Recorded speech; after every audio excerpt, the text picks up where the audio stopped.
భారత రాజకీయాల్లో ప్రస్తుతం వినిపిస్తున్న ఒకే ఒక్క హాట్ టాపిక్ అసలు మోదీగారి తర్వాత ఎవరు, ఢిల్లీ గద్దెపై తరువాతి వారసుడు ఎవరన్నది ఇప్పుడు మిలియన్ డాలర్ల ప్రశ్న.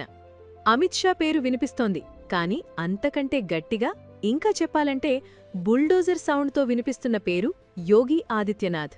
సన్యాసి డ్రెస్ వేసుకుంటే, గుడిలో పూజలు చేసుకుంటారనుకుంటే ఆయన ఏకంగా రాష్ట్రానికి పట్టిన బీమారు అనే ముద్రను చెరిపేసి రాష్ట్రాన్ని ఎక్స్ప్రెస్ వేల స్వర్గంగా మార్చేశారు. అసలు యోగి ప్రధానమంత్రి అయితే భారత్ ఎలా మారుతుంది? ఆయన చేతిలో గన్నుంటుందా లేక బుల్డోజర్ స్టీరింగ్ ఉంటుందా అనేది ఇప్పుడు తెలుసుకుందాం. సో వీడియోని స్కిప్ చేయకుండా చివరి వరకు చూడండి.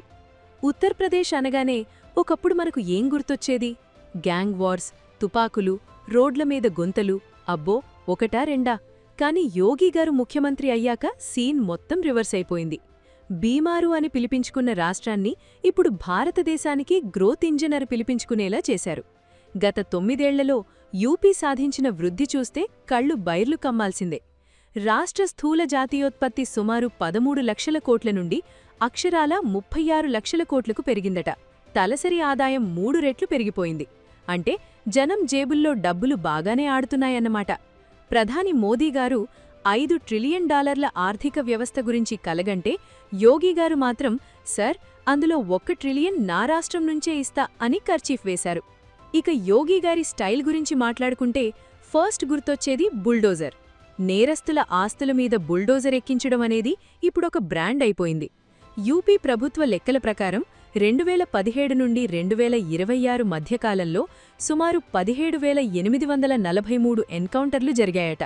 ఇందులో 389 మంది కరుడుగట్టిన నేరస్తులు పైకి వెళ్లిపోగా వేల మంది జైలు ఊచలు లెక్కపెడుతున్నారు. మాఫియా దగ్గర్నుండి సుమారు 4,000 కోట్ల రూపాయల విలువైన ఆస్తులను జప్తు చేశారు. అంటే ఇక్కడ ఇన్స్టాంట్ జస్టిస్ అన్నమాట. కోర్టులు తీర్పులు వచ్చేలోపు బుల్డోజర్ పని పూర్తి చేసేస్తోంది. దీనివల్ల మహిళలకు రక్షణ పెరిగిందని చాలామంది అనుకుంటున్నారు. కానీ యాంటీ రోమియో స్క్వాడ్ పేరుతో పార్కుల్లో కూర్చున్న ప్రేమికులను కూడా ఉతికి ఆరేయడం కొంచెం వెరైటీగా అనిపించినా సేఫ్టీ విషయంలో మాత్రం ఆయన కాంప్రమైజ్ అవ్వడం లేదు. సరే, యోగిగారు కేవలం హిందుత్వ నాయకుడేనా అంటే కాదనే చెప్పాలి. ఆయనలో ఒక గట్టి అడ్మినిస్ట్రేటర్ కూడా ఉన్నాడని యూపీ రోడ్లు చెబుతున్నాయి. 2017లో యూపీలో కేవలం 2 ఎక్స్ప్రెస్ వేలుంటే ఇప్పుడు 22 ఎక్స్ప్రెస్ వేలు తయారవుతున్నాయి. యూపీని expressway capital of India అని పిలుస్తున్నారంటే అతిశయోక్తి కాదు. విమానాశ్రయాల సంఖ్య 2 నుండి 16కి పెరిగింది. నోయిడాలో కడుతున్న జేవర్ విమానాశ్రయం ఆసియాలోనే టాపట. అంటే మోదీగారు మొదలుపెట్టిన మేక్ ఇన్ ఇండియాకి యోగిగారి దూకుడు తోడైతే ఇక మన దేశం అగ్రరాజ్యం అయిపోవడానికి ఎంతో కాలం పట్టదు. కాని అందర్నీ కలుపుకుని వెళ్లడం ఆయనకు ఎంతవరకు సాధ్యం అన్నదే అసలైన సెక్యులర్ పాయింట్. మీరెప్పుడైనా గమనించారా? ఇతర రాష్ట్రాల ఎన్నికల్లో మోదీ తర్వాత అత్యధిక డిమాండున్న నాయకుడు ఎవరంటే అది ఖచ్చితంగా యోగి ఆదిత్యనాథే. త్రిపుర నుండి కేరళ వరకు, హైదరాబాద్ నుండి బెంగాల్ వరకు ఎక్కడ చూసినా ఆయన కాషాయధారిగా ప్రసంగాలు దంచేస్తున్నారు. దీన్నే యోగి ఎఫెక్ట్ అంటున్నారు విశ్లేషకులు. ఎంతలాగంటే మధ్యప్రదేశ్ మాజీ సీఎం శివరాజ్ సింగ్ చౌహాన్ లాంటి సాఫ్ట్ నేతలు కూడా అకస్మాత్తుగా అగ్రెసివ్ హిందుత్వ మంత్రం జపిస్తున్నారంటే అది యోగిగారి చరిష్మానే. ఇక వారసత్వ పోరు దగ్గరకు వస్తే బీజేపీలో ఒక అలిఖిత నిబంధన ఉంది. 75 సంవత్సరాలు దాటినవారు రిటైర్ అవ్వాలి. ఆ లెక్కన 2029 నాటికి మోదీగారికి 75 నిండుతాయి. అప్పుడు అమిత్ షా గారికి కూడా దాదాపు 64 ఏళ్లుంటారు. కాని యోగి ఆదిత్యనాథ్ మాత్రం అప్పటికి కేవలం 53 ఏళ్ల యువ సన్యాసిగా ఉంటారు. అంటే దీర్ఘకాలం దేశాన్ని పాలించే సత్తా ఆయనకు ఉంటుందని పార్టీలో టాక్.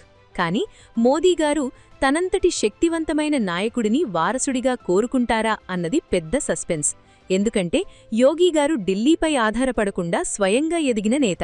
ఆయనకు సెపరేట్ ఫ్యాన్ బేస్ ఉంది, సెపరేట్ ఆర్మీ కూడా ఉంది. ఇది కేంద్ర నాయకత్వానికి కొంచెం భయాన్ని కలిగించవచ్చు. అందుకే వారసుడి విషయంలో ధర్మేంద్ర ప్రధాన్ లేదా శివరాజ్ సింగ్ చౌహాన్ లాంటి మేనేజబుల్ నేతల పేర్లు కూడా తెరపైకి వచ్చే అవకాశం ఉంది. యోగిగారు పాలనలో ఆధ్యాత్మికతకు కూడా ఫుల్ డోస్ లభిస్తోంది.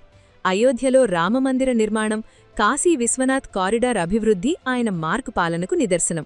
2025లో జరిగిన మహాకుంభమేళా చూశారుగా? సుమారు 66 కోట్ల మంది భక్తులు గంగానది తీరానికి వచ్చారట. ప్రపంచంలోనే అతిపెద్ద హ్యూమన్ గ్యాదరింగ్ ఇది. ఈ ఒక్క ఈవెంట్ వల్ల యూపీకి 4.5 లక్షల కోట్ల వ్యాపారం జరిగిందంటే నమ్ముతారా? అంటే ఆధ్యాత్మిక పర్యాటకాన్ని ఎలా క్యాష్ చేసుకోవాలో యోగిగారికి బాగా తెలుసు. ఇక కుంభమేళాలో 20,000 మంది తప్పిపోయిన భక్తులను మళ్లీ ఫ్యామిలీస్ దగ్గరికి చేర్చారంటే అది ఆయన అడ్మినిస్ట్రేషన్ గొప్పతనమని చెప్పక తప్పదు. చదువు, వైద్యం విషయంలో కూడా యోగిగారు వెనక్కి తగ్గడం లేదు. ఒకప్పుడు యూపీలో చిన్నపిల్లలు ఎన్సెఫలైటిస్ అంటే మెదడువాపు వ్యాధి వల్ల వేల సంఖ్యలో మరణించేవారు. కాని ఆయన తెచ్చిన దస్తక్ ప్రోగ్రాం వల్ల ఈనాడు ఆ మరణాలు 96% తగ్గాయట. అలాగే ఒక జిల్లా ఒక మెడికల్ కాలేజ్ అనే పాలసీతో రాష్ట్రవ్యాప్తంగా హాస్పిటల్సు పెంచుకుంటూ పోతున్నారు. సుమారు 50 లక్షల మంది విద్యార్థులకు టాబ్లెట్లు, స్మార్ట్ ఫోన్లు పంపిణీ చేసి డిజిటల్ ఇండియాని యూపీకి తెచ్చారు. పల్లెటూర్లలో హర్ ఘర్ నల్ సే జల్ పథకం కింద కోట్లాది మందికి తాగునీరు అందిస్తున్నారు. కాని నాణానికి మరోవైపు ఉన్నట్టు ఆయన మీద విమర్శలు కూడా గట్టిగానే ఉన్నాయి. 2024 లోక్సభ ఎన్నికల్లో యూపీలో బీజేపీ సీట్లు గణనీయంగా తగ్గిపోవడం యోగిగారి గ్రాఫ్ కొంచెం తగ్గిందని సూచిస్తోంది. కులజాతికీయాలు, నిరుద్యోగం, ధరల పెరుగుదల లాంటి అంశాలు సామాన్యుడిని ఇబ్బంది పెడుతున్నాయి. పార్టీ లోకల కూడా కేశవ్ ప్రసాద్ మౌర్య లాంటి నేతలతో విభేదాలున్నాయని వార్తలు వస్తున్నాయి. ఆయన తీసుకునే కొన్ని రాడికల్ నిర్ణయాలు జనాధిపత్యానికి సరిపోతాయా అన్నది పెద్ద చర్చ. ఎందుకంటే బుల్డోజర్ న్యాయం అందరికీ నచ్చదు కదా. సరే, ఇప్పుడు మిమ్మల్ని ఒక ప్రశ్న అడుగుతాను. భారతదేశం లాంటి పెద్ద దేశానికి యోగి ఆదిత్యనాథ్ లాంటి కఠినమైన పాలకుడు అవసరమా, లేక అందరినీ కలుపుకొనిపోయే మృదుస్వభావి అవసరమా? పక్కనే ఉన్న పాకిస్తాన్, చైనా లాంటి దేశాలకు సమాధానం చెప్పాలంటే యోగిగారి స్టైల్ సర్జికల్ స్ట్రైక్స్ మరింత అవసరమని కొందరు భక్తులంటుంటే, మరికొందరు మాత్రం బాబోయ్ మాకు శాంతి కావాలి అంటున్నారు. మొత్తానికి చూస్తే యోగి ఆదిత్యనాథ్ ఒక కంప్లీట్ ప్యాకేజ్లా కనిపిస్తున్నారు. ఆయనలో మోదీగారి చరిష్మా ఉంది, అమిత్ షా గారి ప్లానింగ్ ఉంది. దానితో పాటు తనదైన సొంత బ్రాండ్ కూడా ఉంది. యూపీని బీమారు నుండి బంగారు రాష్ట్రంగా మార్చడంలో ఆయన విజయం సాధించారు. అయితే ఒక దేశ ప్రధాని కావాలంటే కేవలం హిందుత్వ మంత్రం సరిపోదు, అందరినీ నమ్మించగలగాలి. ఒకవేళ ఆయన ప్రధాని అయితే దేశవ్యాప్తంగా ప్రతి వీధిలోనూ బుల్డోజర్లు కనిపిస్తాయా, లేక అభివృద్ధి గంగానదిలా పారుతుందా అన్నది చూడాలి.